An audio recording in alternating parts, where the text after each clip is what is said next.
Hi everyone, we are so excited to be here. We're going to talk to you about AI-powered growth and how to move fast without losing control.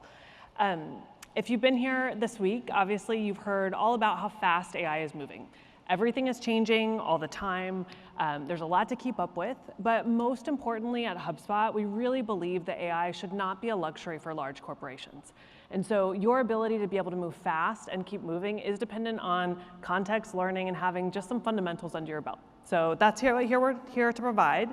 A roadmap for the next couple of minutes that we're going to be spending time together. First, we're going to validate why AI feels hard right now. So consider this a little bit of your support group. We're here to validate some of those things, give you a little steer on guidance. Second, we're going to give you a framework of 5 questions that you need to ask to really support the conversation around vendors that you're looking at to use their AI products. And then last but not least, we're going to circle back on a little bit of how we do this at HubSpot, pull back the curtain, share some of how Karen and I's teams work together, and how we tackle some of these questions internally. Finally, we're going to give you a couple practical tips that you can take with you, and we'll open the floor for a little bit of Q&A. But first, let's do a few intros. I'm Erika Fisher. I'm our Chief Legal Officer, and my job is to make HubSpot a company that you can trust. And I have Karen here with me, who needs no introduction, although Karen, if you want to go ahead and give a few points about yourself. Hi everyone, I'm Karen. Hopefully you caught the product keynote this morning, but I run product at HubSpot. Erika and I work very closely. A lot of the things I talked about this morning were around data and context and even the connectors, and we think and work very deeply to make sure that it's data that you can trust and that we know where the data is going. So Karen and I work closely together. She said we really build a lot of our questions around clarity and control. So more than anything with our customers, we want you to understand what we're doing with your data. We carry this principle through to vendors that we use to support our customers' data. And then we really think carefully about what kind of control that we put in the hands of our customers so that they always feel like they're in the driver's seat with their data. We work to ship products fast together, but in a trustworthy way. And so we're going to talk a little bit about how we do that today. But first off, Karen, let's talk a little bit about why AI feels so hard right now. What is it about this particular moment that makes it feel like a different set of questions for the tools that people are turning to use? Yeah, as you all know, sometimes internally we'll use a phrase called AI speed, but there's a lot of whiplash in AI, right? There are a lot of policies that are still getting defined, how training is used for models, what does it mean to use AI for things. So one of them is kind of whiplash, why it feels so hard. It's also hard to plan. There's something actually I say to my team, which is, how would you build product if the ground underneath you is fundamentally shifting? And so just from a mindset perspective, AI is really hard to plan for, and I think we need to plan our roadmaps and what we're thinking about, knowing that things will change. If you were to Dharmesh's session today, he kind of said something that was, something that is hard but not there yet. And that's a little bit of the perspective we have on the world, that AI is moving so quickly and changing so quickly that even things that aren't possible today will be possible even in a few weeks or months. Great. So Karen talked a little bit about the pace of innovation. I'm going to talk a little bit about the fact that the rules are missing. Mm-hmm. And so part of this is when you're having conversations, particularly when you're getting your legal or compliance teams involved, if things feel confusing right now, it's because they're confusing right now, even for the lawyers in the room. And so one of the things to keep in mind is that there's a lot of different laws forming about AI.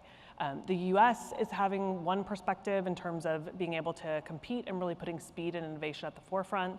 The EU, as is standard with the EU, is really leading with a sort of moral compass or a moral standard for the rest of the world. And there's a lot in between there as well. The problem with this with software is that software is global. So it's not as though you can sort of say, hey, my data knows that it's in New Jersey now and it's going to behave differently than if it's in Brussels. That's a completely different sort of set of circumstances than we see with other regulations. So what this means is that vendors really need to be building for the highest common denominator.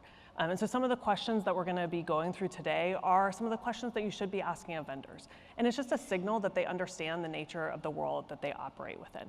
So this is something that we'll talk about a little bit more in depth as we unpack, but these regulations are still forming. So expect this conversation to evolve, expect the sort of confusion to persist, but the framework that we're going to give you should help you cut through some of that noise.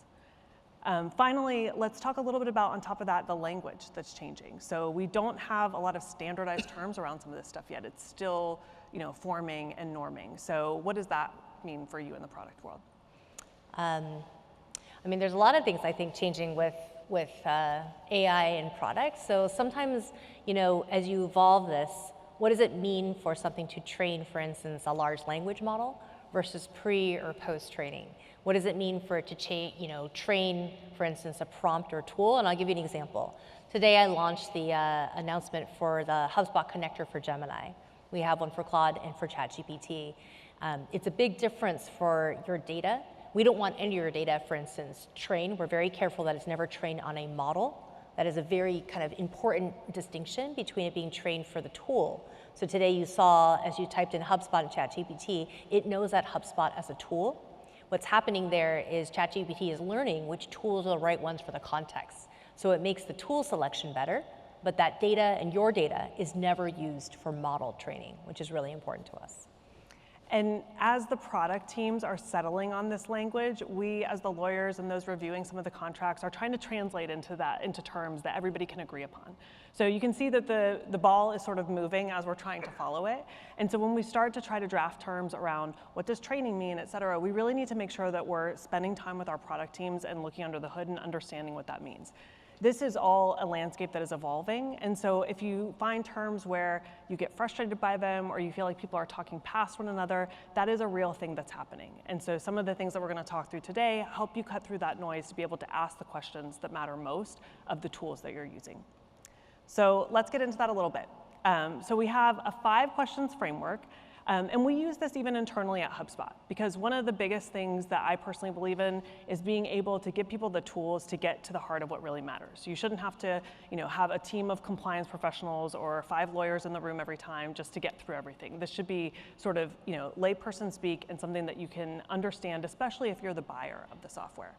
So we're going to talk through a couple of these, and Karen and I are going to ping pong a little bit back and forth. But the biggest thing is these are 5 questions that matter any time that you're buying software, but AI puts a specific lens on top of it. And so what we're going to do is we're going to talk through these 5 questions, but we're also going to give them a little bit of a confidence score. How confident does AI layered on top of this make you in understanding these questions or getting the answers to them? And in some cases, little has changed. In other cases, a lot has changed. So we're going to go through those one by one. I get to give Erika the first question, which is my data used to train AI? This is probably the #1 question that we get from customers right now. And it's coming from a couple different angles. One, customers either want a very clear yes/no answer, or 2, they come to the table where someone has told them training AI with your data is a very bad thing, you should never allow it. And the truth is somewhere in between. So a couple of things to note. At HubSpot, we do use customer data to train our AI for a couple of different purposes. The first is for personalization. And if you sat through any of the keynotes this morning, you should kind of understand at this point that you actually really want that. If AI is supposed to be an extension of your team and a team member, you want to give it context. You want it to be highly personalized to your team. So our AI, while it looks at your data, can understand, for example, how can I make this email tagline sound a lot more like your company? You heard some of the customer stories with Morehouse College and how they were able to form a real brand voice and use that, and it saved them time and energy as they move through things. That's the power of AI, being able to train off of your data. Now, when that happens, it happens within your account, it happens on your business data, and it never leaves sort of that instance. It is highly personalized to you, and it's never used to support anyone else. The second way that we use data to train our own internal AI models is with your permission when we train on data to make features better for everyone else. And this is where we look at things like, what is the average deal time that we close deals within a specific industry in this area? And we can surface insights to you that say, hey, this deal typically takes about 30 days in your industry and segment to close. Here are some of the things that you should do. We do that on an aggregated basis. We never do it in a way that identifies your business intelligence. We never do it in a way that is shared with any other customer or that could be used as a competitive advantage. For the lawyers in the room, this is a trade secret, and we never violate trade secrets. So those are the two ways within HubSpot that we use data to train AI. And in all cases, it's really about adding value to customers' use of our products. Now, I'm going to shift over for a minute because that's the sort of vertical SaaS application space. When you're using a large language model, like OpenAI, ChatGPT, Claude, whatever your model of choice is going to be, that's kind of a different ballpark. And so I really encourage people, whatever tool that they're buying, that they understand what the application is doing. A large language model is by design designed to hoover up a whole bunch of context and have any number of use cases attached to that. In that case, you do not want your sensitive business data being sucked up by a large language model. And so you want to look at the terms really closely. And here's a pro tip. In a lot of cases, if you're on an enterprise license, they already understand this. And they push a lot of businesses to that license to say, hey, we've built in these protections, so you don't have to worry about that. The tricky part here is that the business models are still settling. So there's sort of prosumer tiers, there's consumer tiers, there's a lot of different tiers of licenses that are still emerging among LLMs. And so that's why I always advise customers, vendors, whoever we're talking to, look at a large language model, experiment with it, figure out if it works for you. But then once you do, upgrade to an enterprise license, because you're going to be guaranteed that protection that says, I'm the type of user that's putting sensitive business information into this model. I'm putting trade secrets in. I do not want that to be used by my competitors or used to teach other people how to compete with me. So that's the distinction there. We're going to talk a little bit more about how this works when we actually use LLMs to power our AI, which, spoiler alert, they are not allowed to train on your data. But Karen, do you want to talk about a little bit about this in the MCP connector context? Yeah, I'll add one thing kind of to that too. Erika talked about the enterprise tiers and this prosumer tier. We think of this prosumer tier as consumer tiers. So like if you're in ChatGPT, the plus would be considered a prosumer tier. The important distinction is their business tiers like team and enterprise. They're designed to make sure that data is never trained on. So by default, there is no setting that says turn off training, they're not trained on. The prosumer tiers are like the plus ones. There is a data setting, and we just want people to be educated about that as well. It's your choice to choose if you want to share data to that model. That's a really important call for me. I have an 11-year-old son who is starting to uses AI for many, many things, but that's one of the things I even teach my son, like, just be conscious of it, turn off training if that's not what we want to happen. So Erika just asked me about MCP. If you went to Dharmesh's session today, which was awesome, he talked about the Model Context Protocol, which is what MCP stands for. At HubSpot, we actually have two of them. We have two different kinds of MCP remote servers. Today is the GA, I believe, if some folks are in the room, of our MCP server. And then we also have an MCP server that powers the connectors that we do for ChatGPT and Claude. One really important thing when I was looking at the MCP servers is MCP, by the way, is just a protocol. So if you find people using MCP servers, if you see other HubSpot ones around the internet, there are a lot. One of the reasons it was important that we built ours is because we could protect auth and user permissions. So in our connector, there are two layers, MCP, which is how the data will get used, and then we also have an OAuth layer. What that does is it's kind of like a handshake, and it makes sure that your HubSpot data, when it's used with any of these connectors, has a handshake. It says, I know who you are, and I know what permissions you're allowed to see. And so those two hand in hand make sure that we can always protect MCP servers. That is not true for any MCP server out there. It is just a protocol. So just make sure you know how that's being used, and it was one of the reasons it was so important for us to write our own. Awesome. Okay, so on a scale of 1 to 5 of complexity, I would put the is data used to train AI at a 6 on the sort of confusion scale right now. Moving to the question of, is my data safe? And these questions are really devised for our business stakeholders, our salespeople, but I invite you to use them too.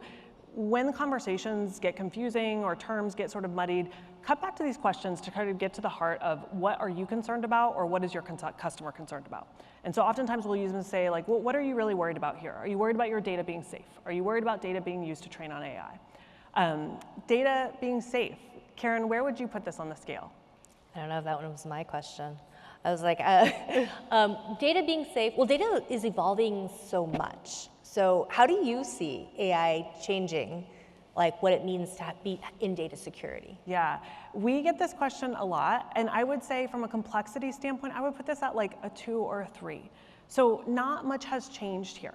And when you're looking at software vendors, especially those in the cloud, whether they use AI or not, there's some pretty widely accepted standards.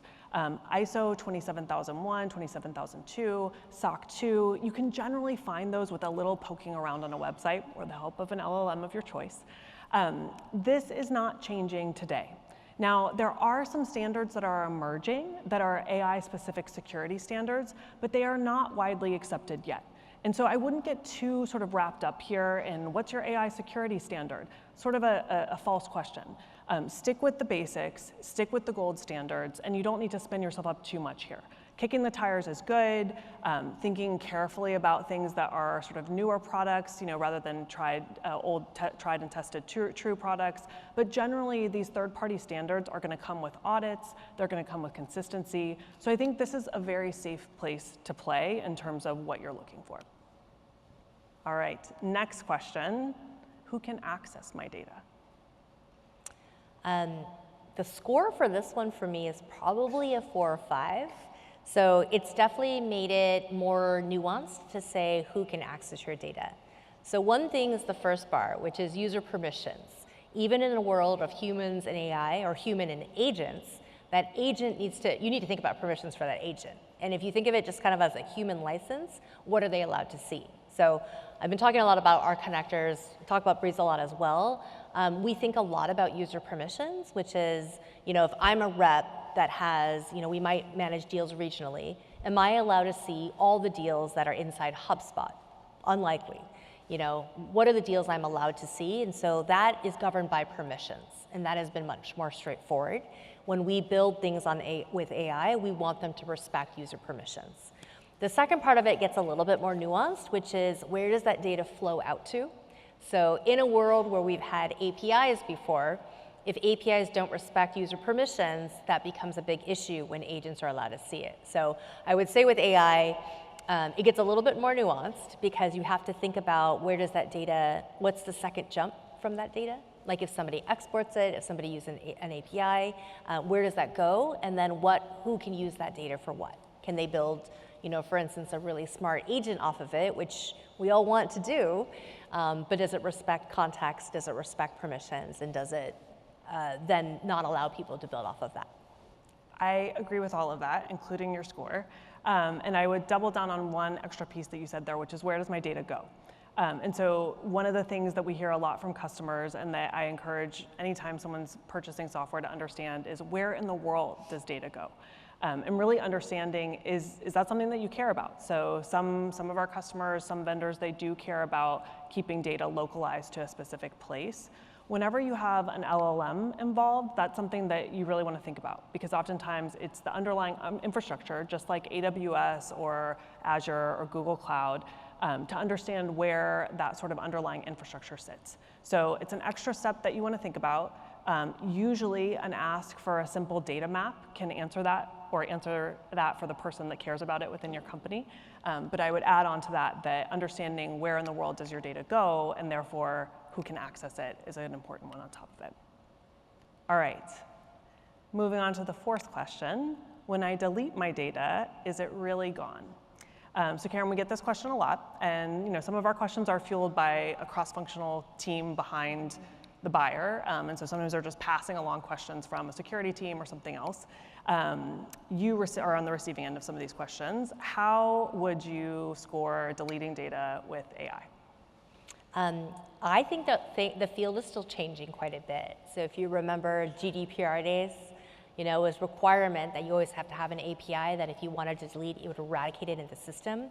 I think that is still getting formed, especially in the AI world. Sometimes in AI, you'll hear things called zero data retention. That was really popular even like a year ago. This is actually probably even 8 months ago. It was really popular, zero data retention. The speed of AI is moving so quickly. And so one of the things I announced this morning was how Breeze Assistant has memory. People love it that ChatGPT or Claude has memory. You can't have zero data retention with memory. Because just like humans, if I have long-term or short-term memory, I am retaining some of that context and data. So those are the trade-offs that you're going to start seeing. I think zero data retention, it will be really important to think about how your data, like if you want to delete it, how does it get deleted across the system? Those things are really important. If you want the benefits of things like memory and knowing you in context, those are things that will live at a certain time frame. Agreed, and that's something that we talk a lot about actually internally, because data deletion is sort of something that we have on our scorecard of questions. It's something that our teams know to check for, but we had to have a lot of internal dialogue to say, actually, data retention is context, and context is magic when it comes to AI. It's just like a team member that you want to have all of the context from day one of onboarding.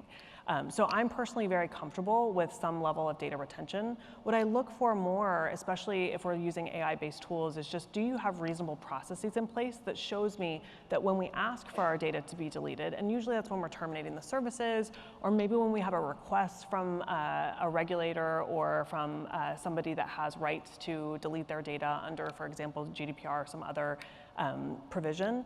What I'm looking for is, what's your process? Is it reasonable? Does it roll out of your systems on a fairly regular basis? It's very reasonable to have backups to systems. This is where data deletion gets sort of in tension with continuity of your service and your system.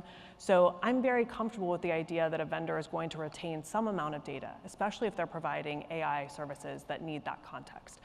What you want to look for is, what is your process, and is it on a reasonable timeline, and do you have reasonable answers to that in terms of where it rolls over? So this is one that I think is changing a lot with AI. There's something that Erika says, is we have a lot of discussions around data and how it's used in AI. And one thing I think we say a lot is control and clarity. And so those are like two principles you can think of around how data is used.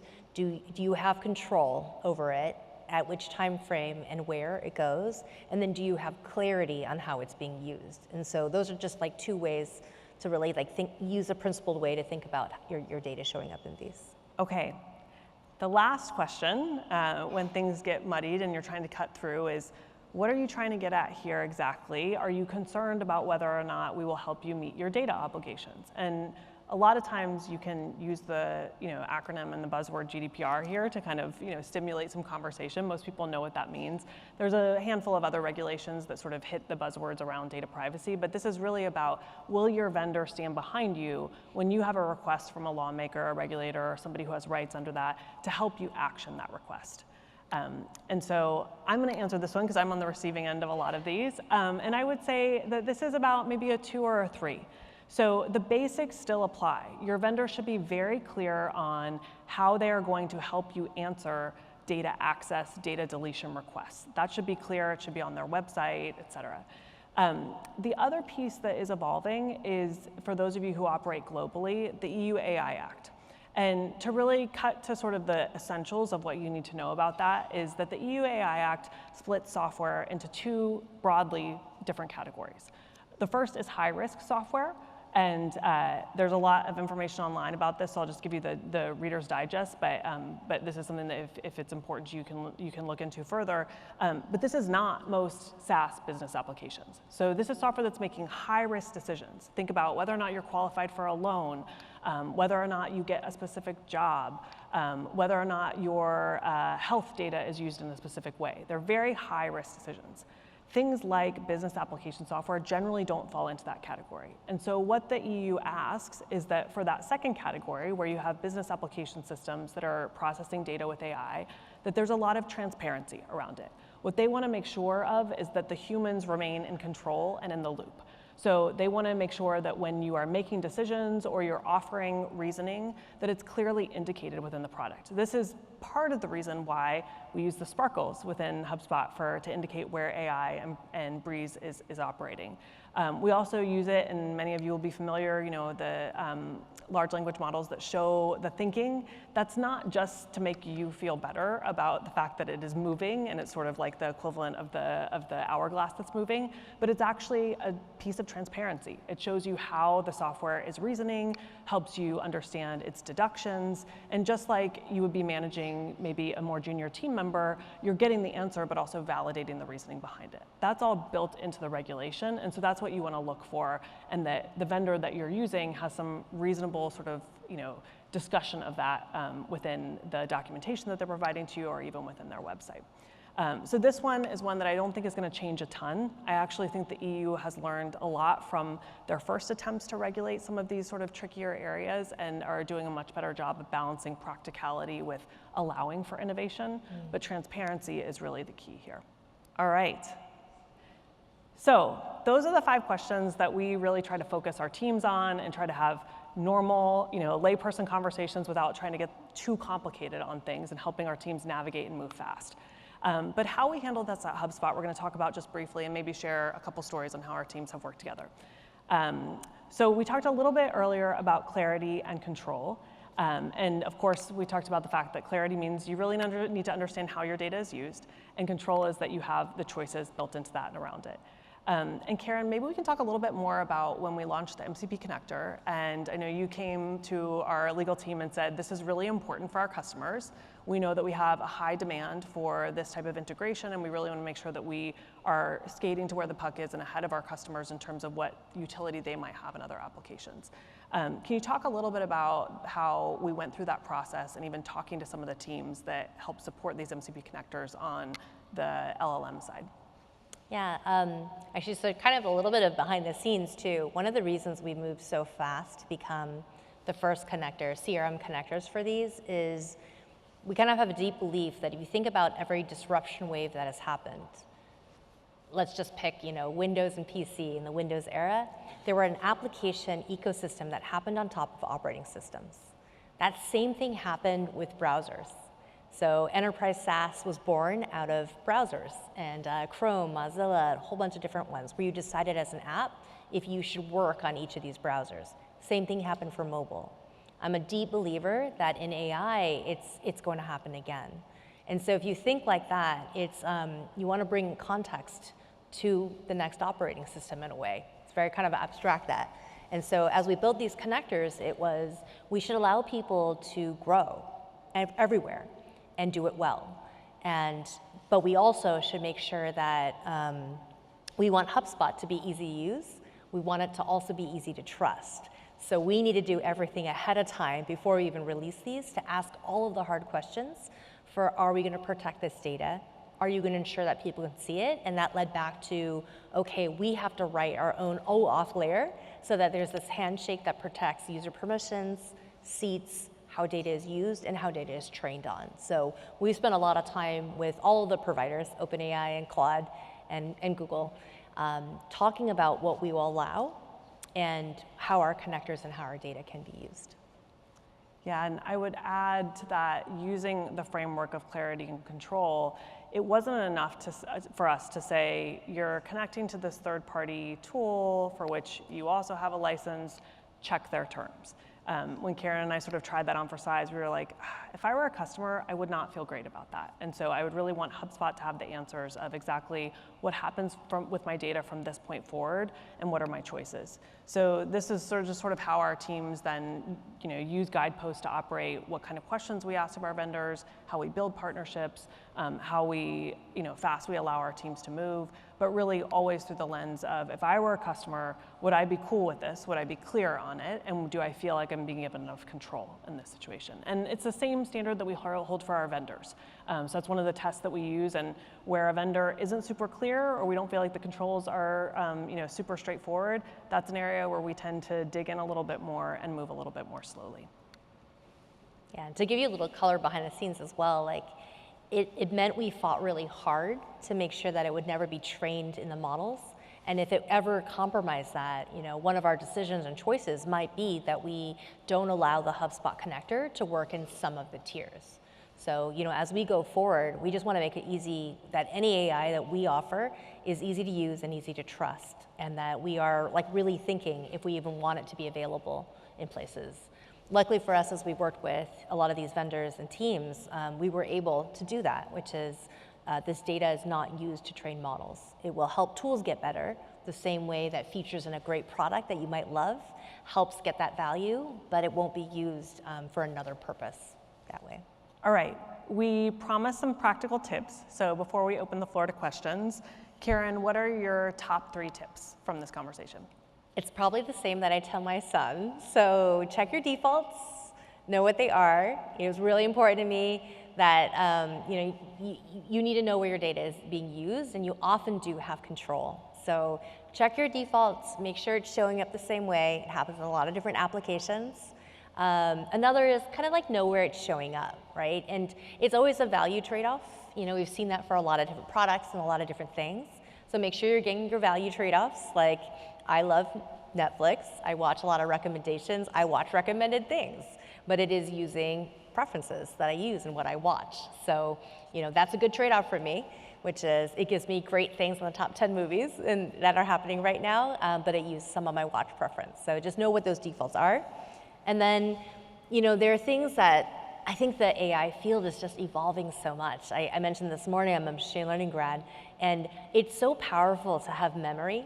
So things like zero data retention that might have been so hot, like such a hot topic 8 months ago, like it's amazing where AI is taking us, and just be kind of conscious of like what that means with some of those policies. But it is a trade-off where you want control and clarity. So I would say yes to all of those and add a few more. One would be training isn't a dirty word. And I think that is something that like we see a lot right now, just like a knee-jerk reaction to training. What I would say as a tip here is training can actually help make the product that you're using better. However, if you're using a large language model, I would really either check your defaults or upgrade to that enterprise license, because more than half the time. Or team. Or team, yeah. So I'm using enterprise license broadly, but know the license that is fit for business use. And the whole point of that is these areas are still evolving. The way that these companies go to market is still evolving, and really making sure that you're in the license tier that's fit for the purpose of your profile is going to be an enterprise license tier. It's going to allow you to sort of bypass a lot of these questions because a lot of those defaults will be built in. The second thing I would say is always look for ISO 27001 and SOC 2. So if you want the gold standard from a security perspective, if you have either of those from a vendor perspective, you're in a pretty safe zone that vendor knows what they're doing and that they are abiding by the best security practices that are audited by a third party. And then the last one I would say is know who powers your AI. And so, if you go to the trust website for HubSpot, we have our models that power all of our AI listed. Almost every SaaS application right now is using some sort of third-party LLM to power their own enterprise AI models. And that's because this technology is so powerful, and that's kind of what it's built for and part of the business model scale over time. However, that should also come with promises that that engine that's powering is not training your data within the product. And so that's something just to look for and understand. What models are they using? There's often several, because different models are good for different things, but they should be able to clearly articulate for you which models are powering those and whether or not they allow those models to train on your data, which, as we discussed, the answer should be no. So those are my key takeaways that hopefully give you a little bit of a practical roadmap. If you're the one buying software, or maybe you're interacting with a legal or compliance team, that helps you get a little bit closer to the line of being able to adopt AI, which is the commitment that we have here at HubSpot. One thing I'll add, I'm going to add a last tip. I think we've talked a lot about data and training, and I think what we don't want is, I'll actually say it internally a lot, which is how do we move at AI speed? To move at AI speed means you also need to be curious, and you also kind of need to know the guardrails for testing out new tools. So, for testing out new tools, I'm like, test quickly. And the guardrail for the team, for instance, is like, don't put work-sensitive information in there. But if I test a ton of AI tools. And I'm fast to test and try things in POCs. I'm fast to test things like, what should I plan for my 11-year-old's birthday party? Those are places that it doesn't matter to me much, that like I'm not working with sensitive data. So I think that's my last tip too, which is we're all kind of evolving at AI speed. I know it's important to test out different tools, and that would be my guidance, which is, yeah, I want my team to test quickly. It means that we, at HubSpot, we kind of have an experimental budget that we allow people to quickly use some tools. If it starts working, if it starts scaling, that's when we start looking at, okay, if we need to put sensitive data, work information in, now we talk to legal or procurement about an enterprise license or a team license. So I'll leave you with that, because I know many of us are still exploring many tools, and to keep moving at AI speed, you also need some kind of guardrails to think about how to experiment. All right, so hopefully that gives you some tools leaving here today to move a little faster in adopting AI. At HubSpot, we really are committed to our customers being some of the best companies growing in the world, and we know that for all of you today, that means being able to adopt tools that keep you at the most competitive edge. So that was the goal of our conversation, and hopefully you leave having a little bit more clarity. We're gonna take a few minutes for Q&A, if there is any, and I'll open that up now. Hi, I'm Garrett Hogan. I work with Jackson & Coker in Atlanta, Georgia. You mentioned what you guys do with your MCP and your security, and I know there's a lot of discussions right now about that is a big kind of like concern as to how do you really secure those MCP servers to make sure that they don't access data incorrectly or don't take actions that somebody shouldn't be able to do. Do you think that the way you guys approached it is something that will become the standard, or did you guys base it off of someone else who you think is going to become the standard? And when do you think that's going to be something that's kind of be shared so that other people can start utilizing it?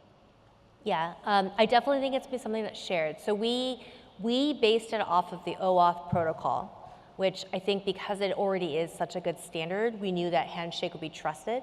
And you're seeing that actually a lot with some other MCP servers and connectors. And then in ours, with our remote server, we wrote that layer as well. So I think I would say be aware of the millions of MCP servers out there, because not all of them implement OAuth. You really do want to make sure that there is a good handshake, and that's something we've used as a standard, and we share it back as well. So we built our ChatGPT MCP connector off of the way that they extend ChatGPT. We were the first, we helped shape that, and we used OAuth for it. So I think as you look at the protocols that are coming, MCP, 8AA, the auth protocols are not all there yet. So look for ones that are leaning off of the standards like OAuth, and I expect things to also evolve and change so that those get plugged. Thank you. Hi there, my name is Serandi. I'm a lead innovator at Wallet. My question would be, as both the Chief Legal Officer and the product head of product, sorry, what's your experience, or what tips would you give for development teams wanting to move fast at AI speed, while also leveraging, let's say, key tools such as the Breeze ecosystem you guys just recently are expanding upon to move and develop a sustainable AI strategy for the company? So first off, I would say, and I think this was covered in, I think it was your talk today. I'm trying to remember which talk I listened to that was about, or maybe it was Dharmesh's talk around just, I think your AI strategy has to be focused right now on adoption and use, just given the competitive advantage that's there. So for example, internally within HubSpot, when we started to get a lot of requests for AI first tools from our internal teams, we took a step back to say our approach to how we normally onboard tools and vet them cannot be the same today as it was yesterday. Things are moving too fast, our teams need to learn faster.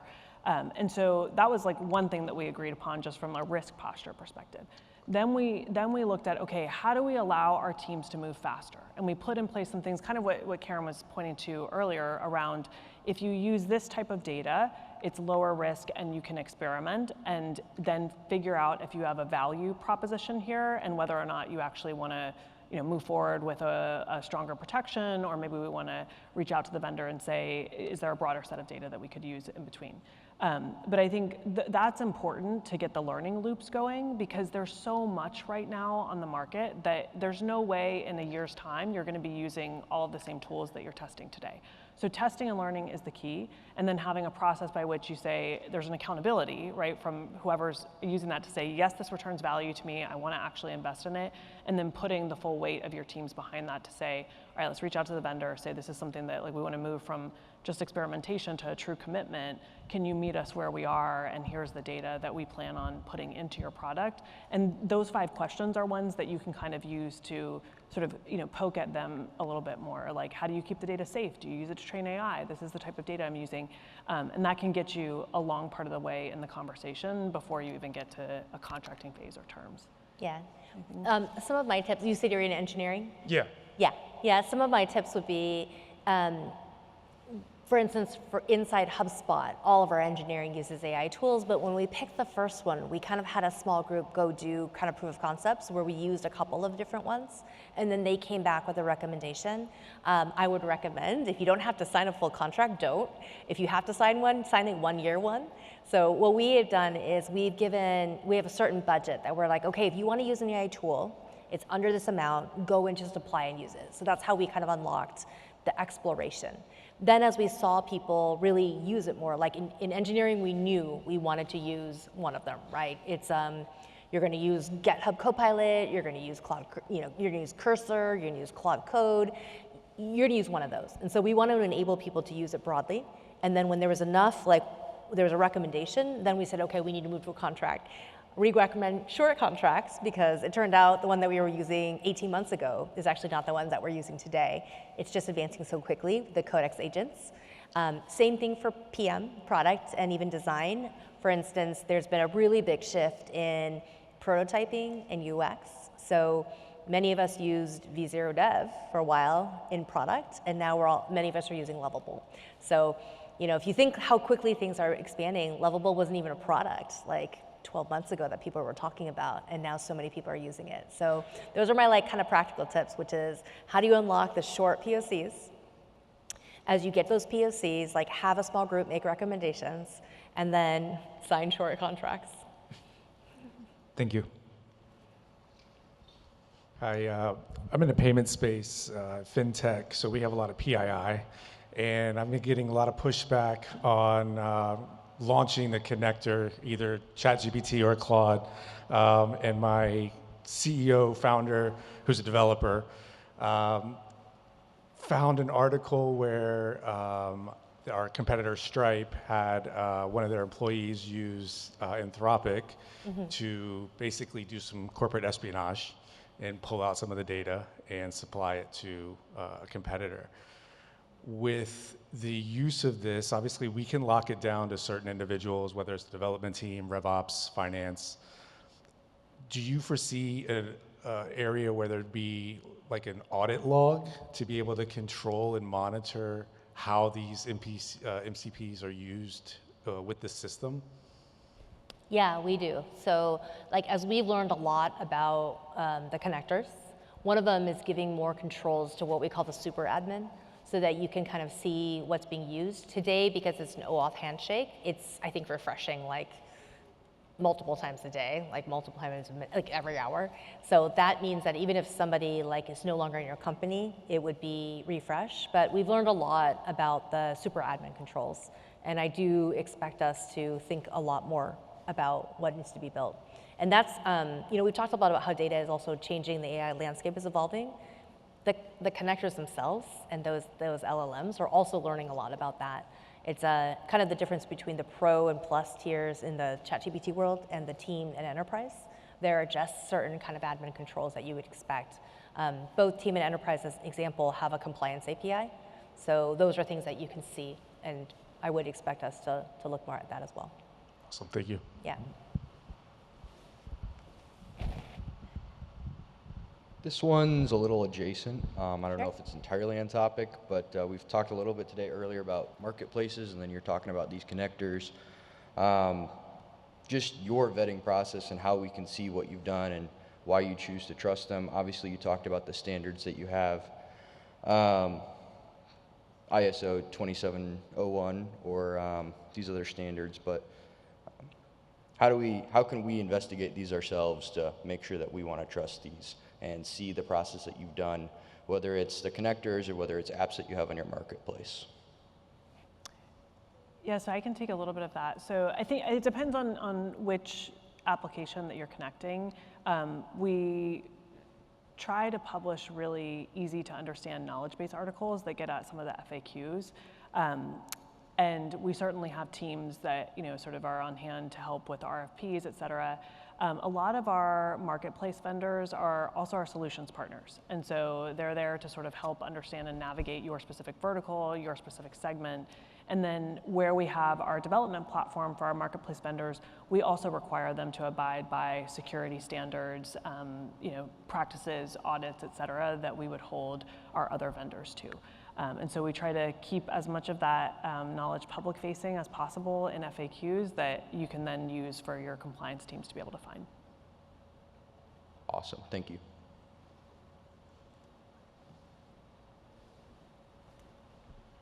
Hi, my name is Michał. I'm a co-founder and CTO at The Swarm.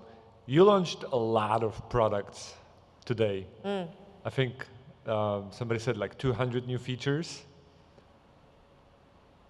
Did you stop any AI-related features from launching because there were, legal concerns, privacy concerns, or were you like close to stopping a feature or a product from launching because of these concerns? One of the reasons you kind of see Erika and I on stage is we work so closely together now with product and legal. And one of the most important, like when we have a lot of what I announced this morning was around context, unified data, how data gets transferred. A really important goal as part of that strategic initiative was actually how your data is treated. So I give you that because I think before we've even entered some of these discussions, like we knew we wanted connectors. We knew we wanted, like the Breeze Assistant connectors, those are ones that bring in Gmail. Those are ones that bring in like your own context. And like, because we knew that that was so important, we also launched a note taker that I didn't talk that much about. I talked about meeting brief. All of those are actually pulling in unstructured data. Unstructured data itself pulls in a whole bunch of stuff because much of that data was sitting in your CRM, but now you have PDF files, you have emails, you have call transcripts, you have PII in that. And as we even started development of those features, we were talking hand in hand about how to think about like data and legal ones. So I would say I don't know of any features that we stopped because of the data and legal reasons, but we were talking so early about them.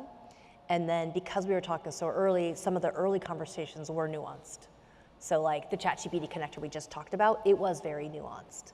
And if we couldn't prevent training of the models, you may not see the connectors in all of the tiers. And that was kind of how we thought about it. I'll just add on to that. I agree with that. And I would add on, so all of our teams go through training about how to develop software and develop products in a secure way, in a privacy compliant way, et cetera. It may not be the most fun or popular part of their training, but they all go through it. And so the yield of that is we rarely come across product or even product features where we're like, oh my gosh, I can't believe that you're building this. What are you talking about? Like that rarely is the conversation. Yeah. What often is the conversation is, okay, this is what we're gonna do and this is the value it adds to customers, but this is how it's handling their data.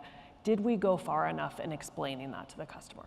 Did we go far enough in like, would they get that from where we are? Or at the point that they're integrating this thing, have we made it clear enough to them at the point that that information is relevant?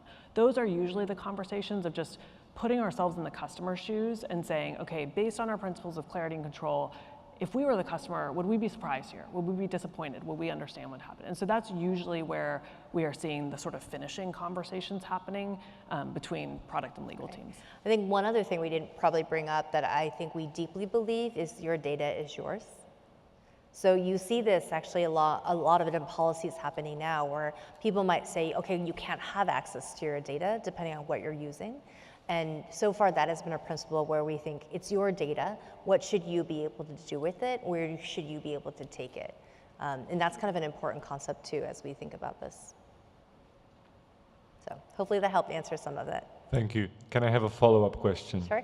Erika, I don't have a legal team. Many startups don't have a legal team. Is it okay to consult ChatGPT about the security and privacy aspects of my idea?